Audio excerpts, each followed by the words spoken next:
Hey everybody, welcome to my next listing, and this is another really cool one for you.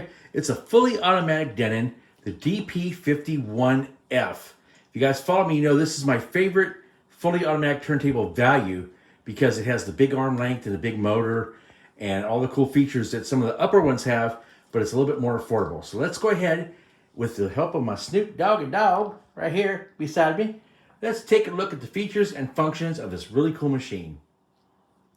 So there he is, my stuffed animal, the Snoop Doggy Dog. He's doing great. We're doing great. I hope you're doing great. Although I caught him today, I've never seen this before. He was laying down in front of his food bowl, stretching to reach into, it's one of those kneader feeders that's raised, you know, so he doesn't have strings. He was laying down and eating out of the food bowl. I've never seen it before in my life. I don't, I was kind of jealous actually. But anyway, enough of that. Let's talk about this great turntable. This is a Denon DP-51f, fully automatic direct drive turntable. As you guys know who follow me, this is my favorite value in a full automatic turntable because it's got the same long arm length like a 65F or whatever, or 59L. It's got a separate big motor. It's not chip motor like the smaller turntables, like the 47s and whatever. It's they're just into the upper echelon of the Denons, right? And this one here comes with a Denon DL60 moving magnet cartridge with a brand new LP gear, which is Jico, elliptical stylus, not the conical. This is a full-blown elliptical stylus on this thing. It sounds great. So when I start talking about my band of the day, and matter of fact, if you guys are and you guys are audiophiles who are following me, you want to get a great record that shows off your stereo, this is going to be the one today. But anyway, as I mentioned, let me go ahead and show you. There's a little chip repair. It's not a chip, but it's like the little, the veneer's loose right there. I glued that back up. Same thing over here on this corner. That's been like this glued back up. But the rest of this turntable, that's just dirt, is stupidly clean. It's just in really, really, really nice shape. So anyway, like I said, man, for a fully automatic turntable, which, there's no such thing as a modern fully automatic turntable that's worth a shit. You can argue about, a $3,000 VPI being it's a great turntable. P6 Riga, great turntable, not automatic.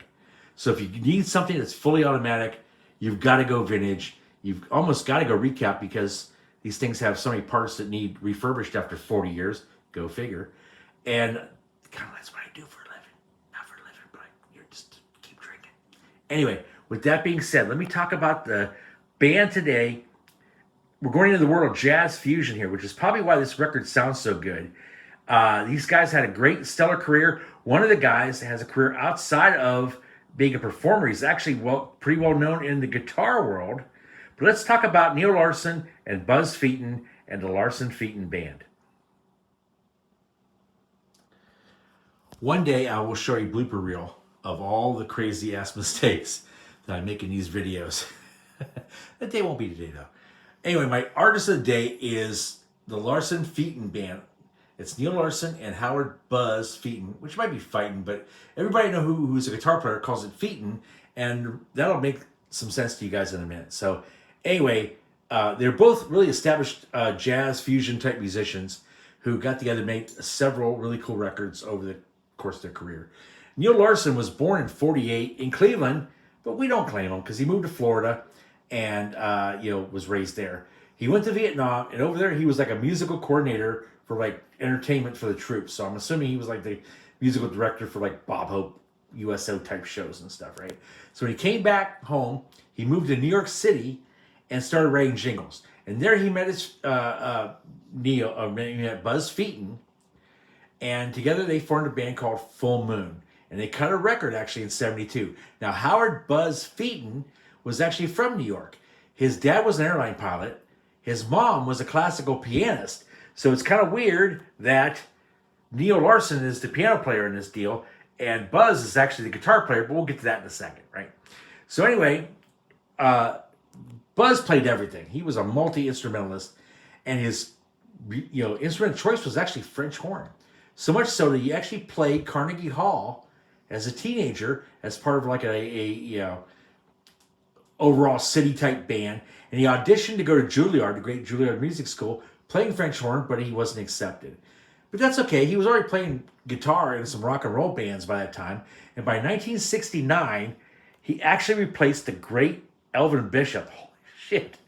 He replaced Elvin Bishop in the Paul Butterfield Blues Band. Now, that's really insane, okay? Because right after he replaced him, Paul Butterfield got a gig at Woodstock. So Buzz actually got to play Woodstock as part of the Paul Butterfield Blues Band.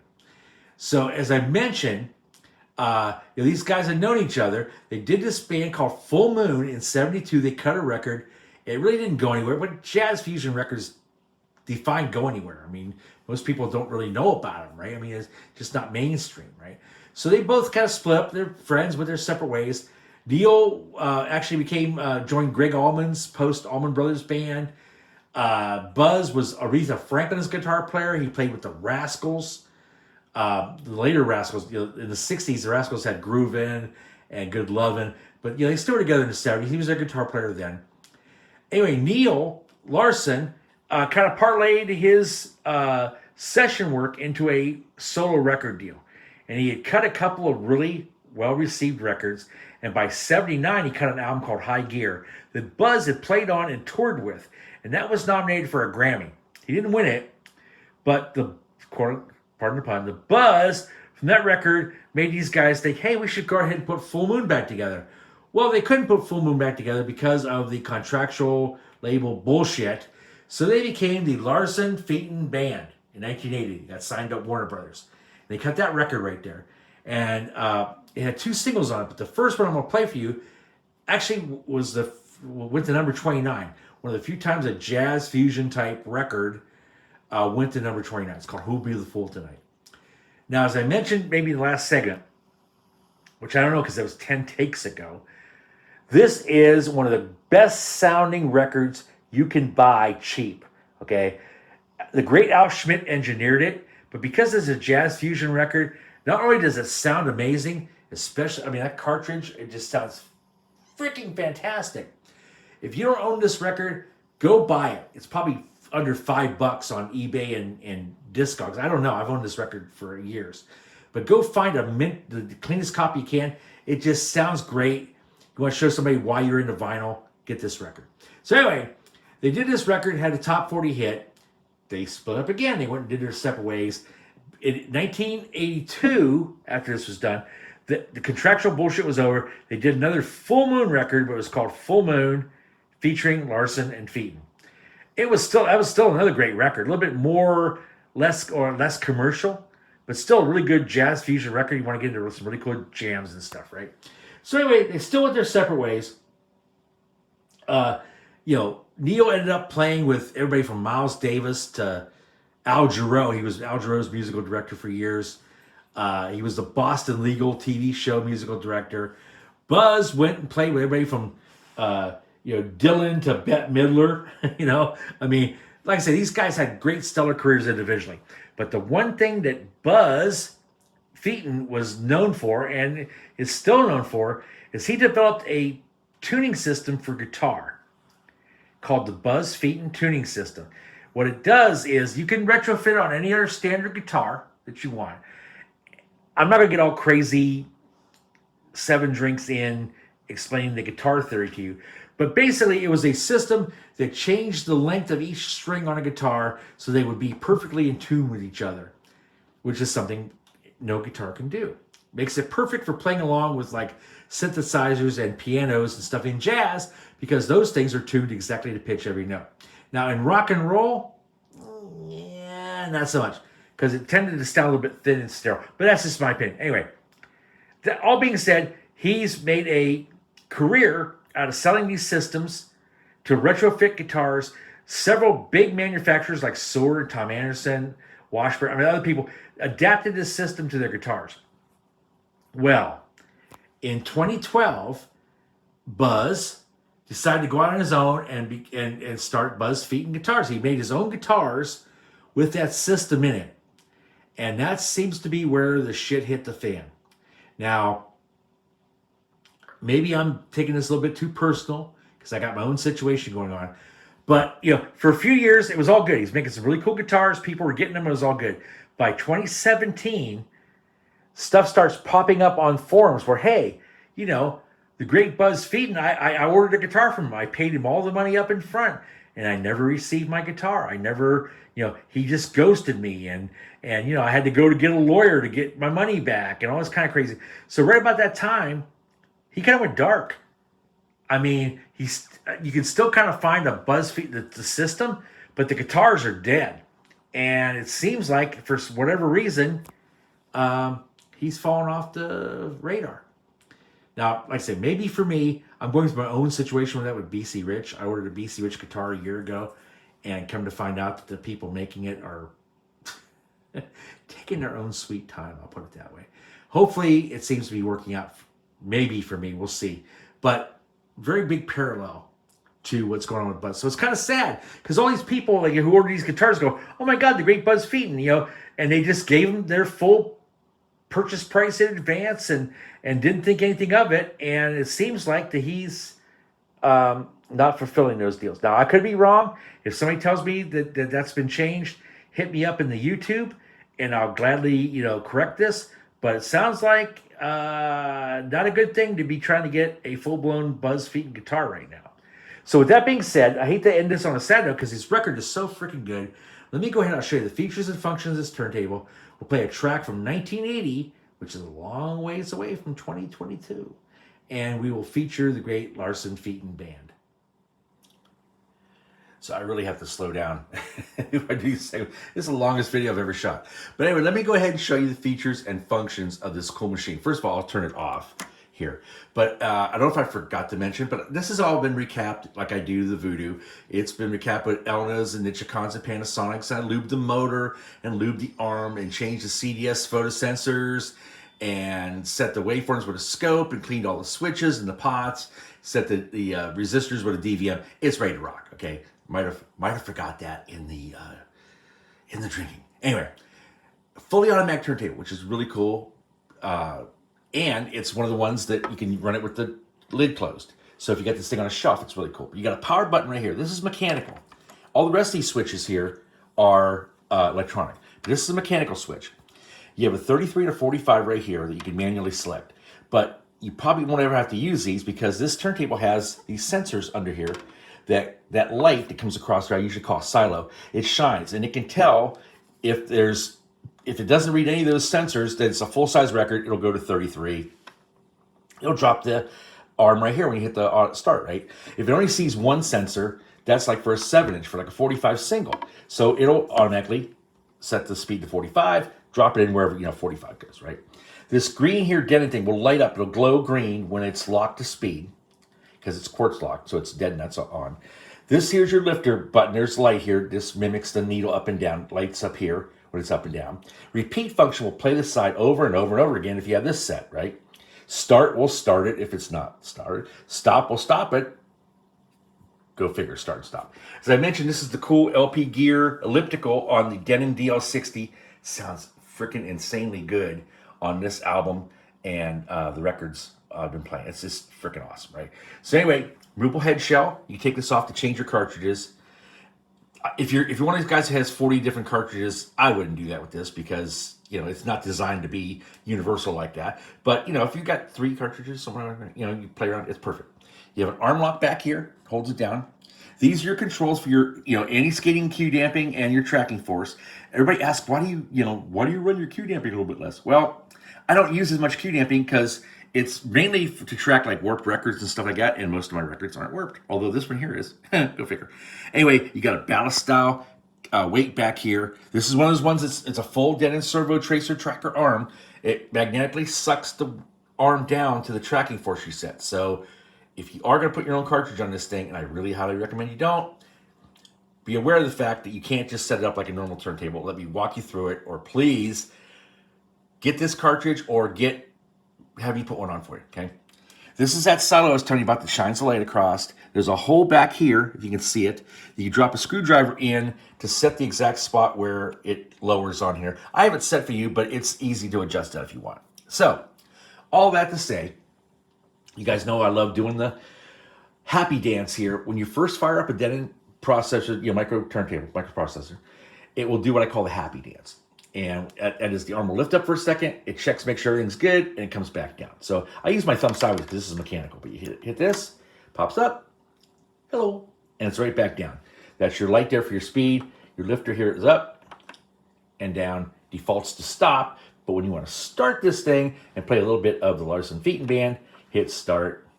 It goes over, locks to speed, drops in place. Hey, you got somebody at our front door. And we get to hear the Larson-Feiten band. Let's check them out.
And that's the great Larson-Feiten band. Let me go ahead. This has been the longest video in history video I've shot.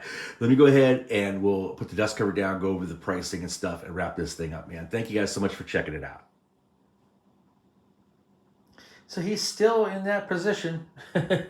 Hour and a half later. Don't ask me why I took an hour and a half later to make a 20-minute video. Shh, quiet. Anyway, this is the mighty Denon DP-51f. Direct drive, fully automatic turntable. It's been recapped and restored. I changed all the electrolytics out to Nichicons and Panasonics and Elnas, and I lubed the motor, I lubed the arm, I changed the CDS photo sensors, I cleaned all the front panel switches and the pots there for the Q damping and anti-skating and the Q, the trekking force. Motor waveforms have been set with a scope. The DVM is used to do the variable resistors inside for the movement of the arm and the tracking force. It's ready to rock. So anyway, with that being said, and it's got a Denon DL60 moving magnet cartridge with a brand new, and I mean brand new, LP gear elliptical stylus, which is made by Jayco Form. So anyway, with the dust cover down, which is still in great, dust cover is really nice. I quit doing perfect dust covers. If you want a brand new repro dust cover, I got one here. It'll cost like $115 on top of the price. And the price of this thing with the cartridge on there is $600 plus shipping, which is a pretty good deal considering this is one of the top fully automatic turntables going. So if you need something that's fully automatic, that sounds fantastic, that's ready to rock, geez, man, here you go. So again, I'm trying to knock as many of these out as I can before Christmas. My next turntable up is probably going to be a Pioneer PL30L, semi-automatic turntable. I don't know what's coming after that, but I'm trying to get as many things done as I can to get them out here because, a lot of people buy these for Christmas presents and stuff, man. So hit me up. I only do Zelle, and I only do PayPal, friends, and family, okay? If after 700 turntables you think I'm going to rip you off, unsubscribe, okay? I ain't got time for your bullshit. In the meantime, if you want a really great turntable, and let me go back to that. I'll give you a PayPal invoice, and you get all the protections of PayPal. You just got to pay 15% more for the turntable because that's what they're going to hit me with at the end of the year because of the new tax laws here in the States. So I got no problem giving you full-blown all the protections you might want. But if you want your best deal, go with Zelle, go with PayPal, friends, and family. Check out all my other videos. Check out all the people who have been so happy getting turntables from me. And hopefully that'll be enough for you. But email me if you got any questions, any concerns. I got no problem, answering anything you guys need to hear. So with that being said, man, thank you guys so much for checking this out. Stay tuned for the next one, but grab this one in the meantime, man, because it is probably the last big Denon. Well, I know it's the last big fully automatic Denon I'm doing before the holidays. So, man, thank you guys so much again. We'll catch up with you soon. Happy holidays, y'all. Take care.